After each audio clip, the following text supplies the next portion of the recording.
पता नहीं किस जन्म की दुश्मनी निकाल रही है मुझसे। ऐसी छुई मुई बनकर बैठी रहती है जैसे मेरे आने से पहले 8-10 नौकर चाकर आगे पीछे फिरते रहते थे। थोड़ा बहुत हाथ पैर हिलाने से कौन सा शरीर घिस जाएगा इनका। सब कुछ मेरे भरोसे छोड़कर बैठ जाएगी। बाहर से थक कर आओ और फिर घर में आते ही रसोई में लग जाओ। वंदना खींचते हुए अपना सारा गुस्सा रसोई में बर्तनों पर निकाल रही थी। ऑफिस से आने के बाद रसोई में झांकती भी नहीं थी। उस समय वंदना को अपनी बैठी हुई सास बहुत चुभती थी। वो बड़बड़ाती रहती और रोटियां बनाती रहती। बाद में अपनी माँ से फोन पर भर भर कर शिकायत करती, जिसके बाद उसे थोड़ा सा सुकून मिलता था। कुछ दिनों बाद वंदना के भाई की शादी भी तय हो गई। वंदना की होने वाली भाभी भी नौकरी करती थी। वंदना की माँ ने सगाई के वक्त ही खुश होते हुए गर्व से कह दिया, भाई मैं तो और सासों की तरह नहीं हूँ जो बहू के आने पर हाथ धरकर बैठ जाऊं। जब अभी तक पूरा घर संभाल रही थी तो अब क्यों नहीं। मेरी बहू को मेरी तरफ से पूरी छूट रहेगी। जब एक माँ अपने बच्चों को रोटियां बनाकर खिला सकती है तो बहू को क्यों नहीं खिला सकती। बहू तुम निश्चिंत होकर नौकरी करना, रसोई मैं संभाल लूंगी। वंदना की माँ के उच्च विचार सुनकर उसकी होने वाली भाभी का पूरा परिवार और खुद वंदना भी गदगद हो गई। वाह माँ, आप कितने बड़े दिल की हैं। काश मेरी सास भी आपकी तरह होती, लेकिन मेरी किस्मत में ये सुख कहाँ। मेरी सास को तो बस हुक्म चलाना आता है। मुझे गर्व है कि मेरी माँ इतने खुले विचारों की है। अपनी चिड़चिड़ाहट निकालते हुए वंदना बोली। कुछ दिनों में ही वंदना के भाई की शादी हो गई और कुछ दिनों बाद ही वंदना की भाभी ने अपनी नौकरी ज्वाइन कर ली।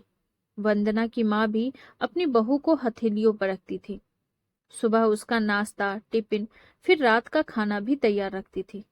अपने हाथों से परोसकर सबको खाना खिलाती थी।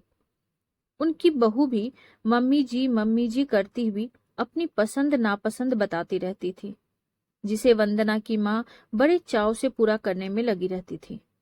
खुशी खुशी दिन बीत रहे थे, लेकिन ये प्रक्रिया धीरे धीरे अब उदासीनता में बदल रही थी। वंदना की भाभी को अब कुछ भी न करने की आदत पड़ गई थी। एक दिन जब वंदना फोन पर अपनी माँ से बात कर रही थी तो उसकी माँ बस रो रही थी। बेटा, मैं इतना करती हूँ तेरी भाभी के लिए, फिर भी उसे मेरी कद्र नहीं।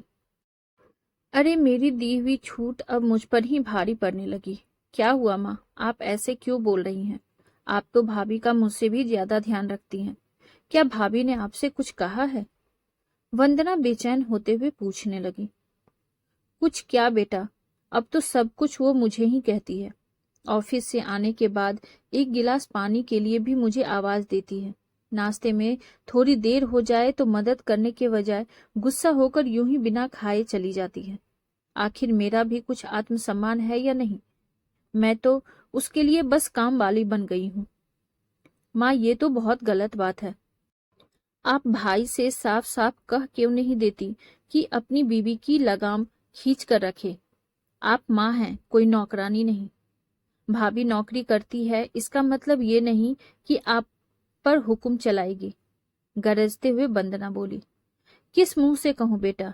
पहले तो खुद मैंने ही आगे बढ़कर कुल्हाड़ी पर अपना पैर दे मारा, फिर शिकायत किससे करूं?